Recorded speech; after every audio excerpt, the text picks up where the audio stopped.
The military base was buzzing with its usual morning activity when she arrived. Sarah Mitchell was just another face in the crowd of new recruits, standing in line with dozens of others waiting for their assignments. She wore oversized clothes that hung loosely on her thin frame, and her mousy brown hair was pulled back in a simple ponytail. Nothing about her caught anyone's attention. The other recruits chatted nervously among themselves. But Sarah stood quietly. Her eyes focused straight ahead. General Marcus Reynolds was conducting his monthly inspection of new arrivals. He had been in the military for 35 years and thought he had seen everything. As he walked down the line, he barely glanced at most faces. They all looked the same to him after so many years. Young, nervous, eager to prove themselves. When he reached Sarah, he paused for just a moment. She was smaller than most recruits, and her uniform looked 2 sizes too big. He almost said something about getting proper-fitting clothes. But she met his eyes with such steady calmness that he simply moved on.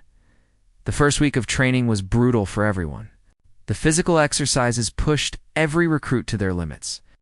Sarah struggled more than most during the running drills and obstacle courses. She was always among the last to finish, breathing hard, her face red with effort. Some of the other recruits whispered behind her back, wondering how she even made it through basic screening. The drill sergeants yelled at everyone equally, but Sarah seemed to get extra attention for her slow performance. She never complained or made excuses. She just kept trying, day after day. What nobody noticed was how Sarah spent her evenings. While other recruits relaxed or complained about their sore muscles, she would disappear to the firing range. The range officer, an older sergeant named Davies, barely paid attention to who came and went during off hours. Sarah would sign out a rifle, set up at the farthest lane, and practice. She never asked for help or tips.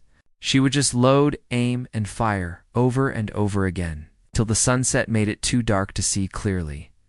During the second week, the recruits began their weapons training. This was the part everyone had been waiting for. The excitement was visible on every face as the drill sergeant explained the basics of handling a rifle. They learned about safety, proper stance, breathing techniques, and trigger control.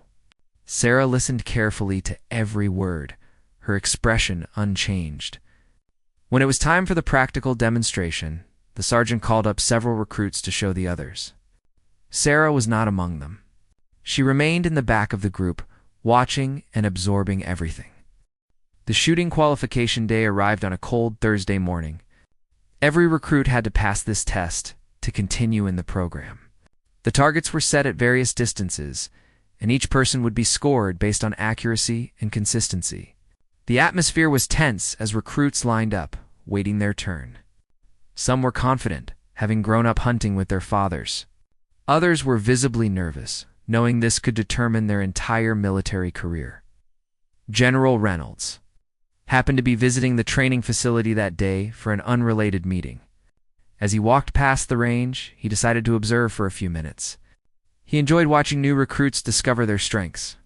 He stood behind the observation line with his arms crossed, his decorated uniform gleaming in the morning sun.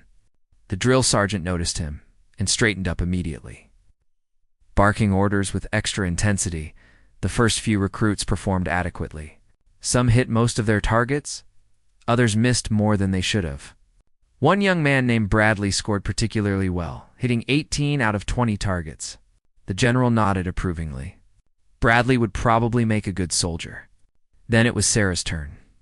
She walked to the firing line with the same quiet demeanor she always had. Several recruits exchanged glances and smirks. They had seen her struggle with everything else during training. Sarah picked up the rifle, checked it with practiced movements, and settled into her stance. The drill sergeant called out the commands. She loaded, aimed at the first target 100 meters away, and fired. The shot rang out across the range. Hit. Center mass. She moved to the next target without hesitation. Another shot. Another hit. Then another. Her movements were smooth and efficient, like someone who had done this thousands of times before. The smirks disappeared from the other recruits' faces. The drill sergeant stopped yelling and just watched. General Reynolds stepped closer to the firing line, his eyes narrowing with interest. Sarah continued firing, moving between targets at different distances with perfect accuracy. 200 meters, 300 meters, it made no difference. Every shot found its mark. The range fell completely silent, except for the sharp crack of her rifle. When she fired her 20th and final shot, hitting a target at 400 meters dead center, someone in the crowd whispered in disbelief. Sarah calmly unloaded her weapon, set it down safely, and stepped back from the line. Her face showed no emotion, no pride, no excitement. She simply waited for the next instruction, as if what she had just done was completely ordinary and expected. General Reynolds stood frozen for a moment, then took a step backward. In his entire career, he had seen plenty of good shooters, even some exceptional ones. But what he just witnessed was different. 20 out of 20 targets at varying distances, some of which were challenging even for experienced soldiers. And this was the recruit who could barely finish a 3-mile run. The drill sergeant walked over to check the targets personally, though everyone had seen the results clearly. Every single hole was in the center scoring zone. The general walked directly to Sarah, his boots crunching on the gravel. Every eye on the range turned to watch. Sarah stood at attention, her small frame somehow seeming more solid than before. The general stopped in front of her, studying her face carefully. Up close, he could see she was younger than he first thought, maybe 22 or 23, but her eyes held something old, something experienced. He asked her where she learned to shoot like that. Sarah hesitated for just a second before answering. She told him she grew up in rural Montana, on a ranch that was miles from the nearest town. Her father had taught her to shoot when she was 7 years old. Not for sport or fun, but out of necessity. They had problems with wolves attacking their livestock, and everyone in the family needed to help protect the animals.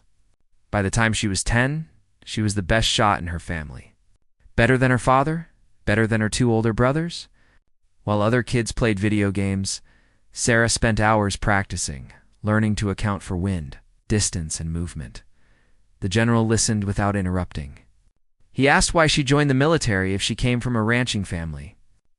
Sarah's expression changed slightly, the first real emotion he had seen from her. She explained that the ranch went bankrupt 3 years ago. Her family lost everything.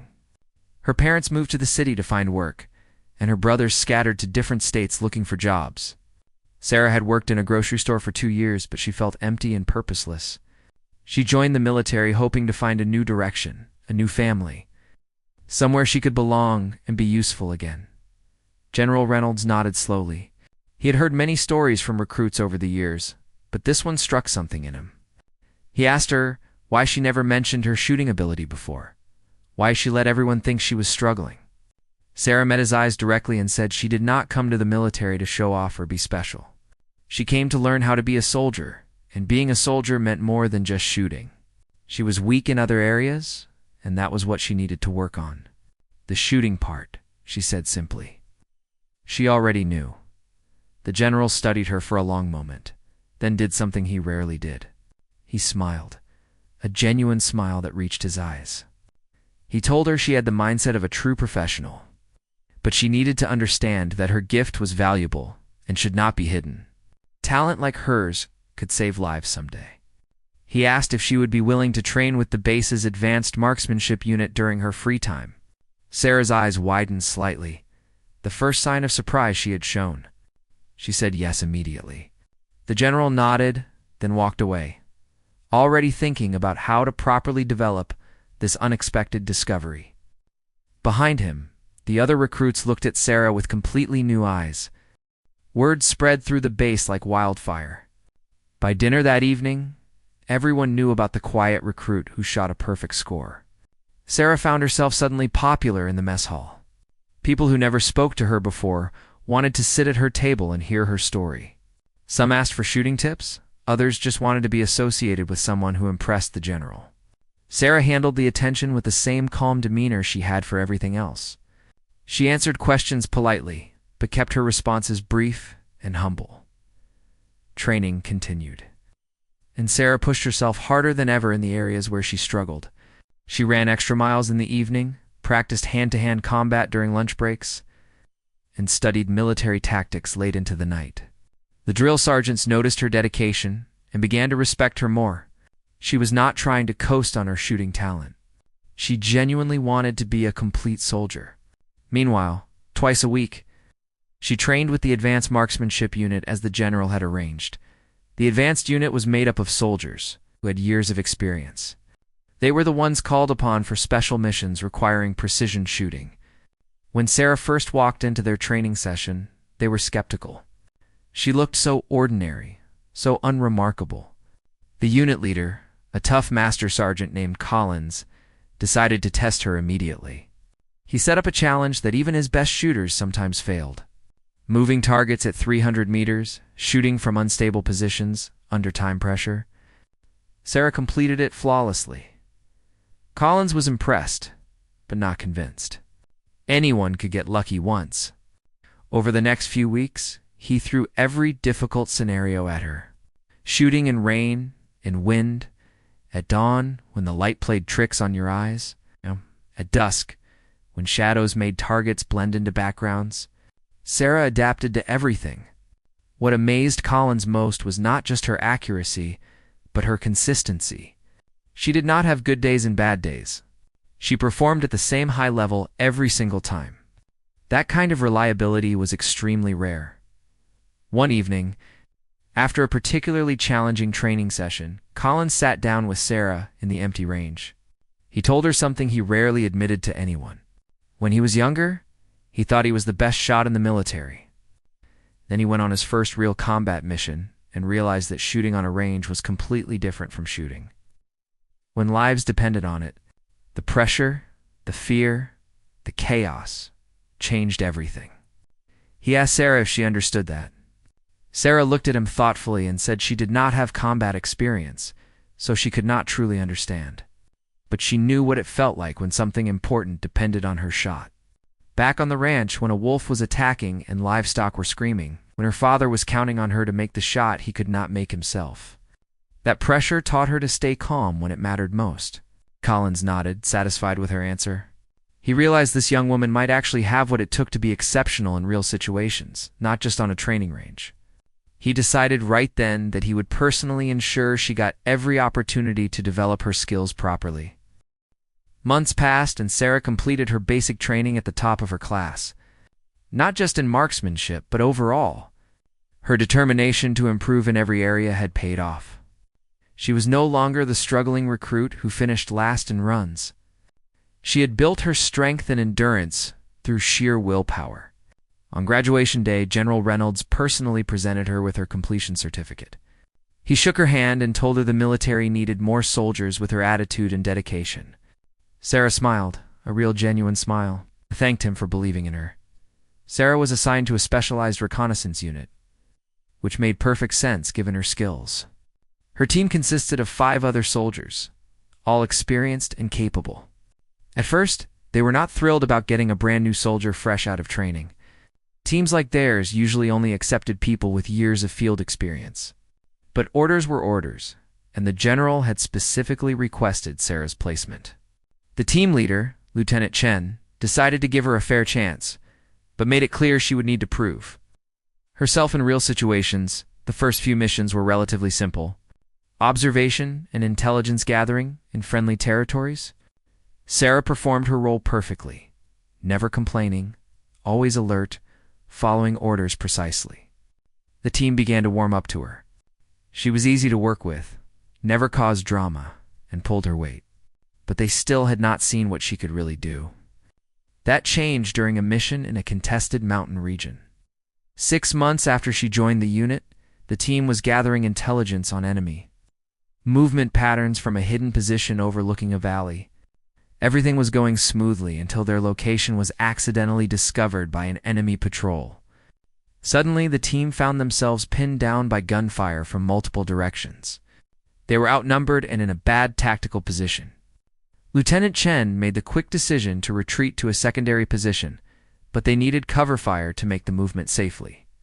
The problem was the enemy had a sniper positioned on a ridge about 500 meters away who had clear sight lines on their retreat path. Chen turned to Sarah and told her she needed to take out that Sniper, or they would all be sitting ducks. The pressure of the situation was enormous. This was not a training exercise. Real bullets were flying, real lives were at stake. Sarah moved to a position where she could see the ridge, her heart pounding but her hands steady. She could barely see the enemy sniper, just occasional glimpses of movement behind rocks. The distance was extreme, the wind was unpredictable in the mountains, and she would likely only get one shot before the sniper relocated. Every member of her team was depending on her in this moment. Sarah took a deep breath, remembered everything she learned, everything she practiced, and all those nights protecting her family's ranch. She found her comm center, aimed carefully, accounting for wind and distance, and squeezed the trigger. The shot echoed through the valley. For a heartbeat, nothing happened. Then Chen, who was watching through binoculars, shouted that the target was down. The enemy sniper was eliminated. The team successfully retreated to safety, and everyone made it back to base without serious injury. That night, Sarah's teammates looked at her with respect and gratitude. She had saved their lives, and they would never forget it. News of the mission reached General Reynolds within hours. He called Sarah to his office the next morning. When she entered, she found not just the general, but several other high-ranking officers. They asked her to describe exactly what happened during the engagement. Sarah gave a clear, factual report without exaggeration or false modesty. She explained her thought process, the challenges of the shot, and how she managed to stay focused under pressure. The officers listened intently, asking detailed questions. When she finished, General Reynolds stood and told her she had performed exactly as he hoped she would when he first saw her shoot months ago. The general explained that the military had a special program for elite marksmen who could handle high-pressure situations. He wanted to recommend Sarah for advanced sniper training, which was one of the most difficult and prestigious programs in the military. Only the best of the best were accepted, and the training lasted many months. Sarah would learn advanced camouflage, survival skills, intelligence gathering, and shooting techniques beyond anything she had experienced so far. It would be incredibly demanding, both physically and mentally. He asked if she was interested. Sarah did not hesitate even for a second. She said yes with absolute certainty in her voice. Over the next 2 years, Sarah transformed from a recruit who looked like nobody special into one of the military's most valued assets. She completed the sniper program at the top of her class, participated in numerous successful missions, and earned multiple commendations for her service. She became known not just for her incredible shooting ability, but for her calm leadership and sound judgment under pressure. Younger soldiers looked up to her, and experienced officers trusted her completely. But despite all her success and recognition, Sarah never changed who she was at her core. She remained humble and approachable. She never bragged about her accomplishments or looked down on others. She remembered what it felt like to be the struggling recruit who everyone underestimated. When new soldiers joined the base, she made a point to encourage them, especially the ones who seemed uncertain or out of place. She told them that everyone has hidden strengths, and sometimes the quietest person in the room has the most to offer. General Reynolds retired from active duty 3 years after first meeting Sarah. At his retirement ceremony, he gave a speech about his long career and the many soldiers he had served with. Near the end, he talked about one of his proudest moments as an officer. He described the day he almost walked past an unremarkable recruit without a second glance, and how a single demonstration of skill made him stop and truly see the person standing before him. He said that Sarah Mitchell taught him an important lesson that he should have learned decades earlier. You cannot judge a soldier's worth by their appearance or their struggles. True strength comes in many forms, and sometimes the most extraordinary people are the ones who seem ordinary until the moment they are needed most. Sarah attended the ceremony in her dress uniform, now decorated with medals and insignia showing her rank and accomplishments. When the general finished his speech and his eyes found hers in the crowd, she gave him a small nod of respect and gratitude. After the ceremony, they spoke privately. The general told her he was proud of what she had become, but more importantly, he was proud that she stayed true to herself throughout the journey. Sarah thanked him for giving her a chance when others saw nothing special. The general smiled and said he did not give her anything. She earned every opportunity through her own dedication and character. As they shook hands one final time, both understood that their brief encounter on that firing range years ago changed both of their lives in unexpected and meaningful ways. Sarah walked away knowing she had found exactly what she was looking for when she joined the military: a purpose, a family, and a place where her gifts could make a real difference in the world.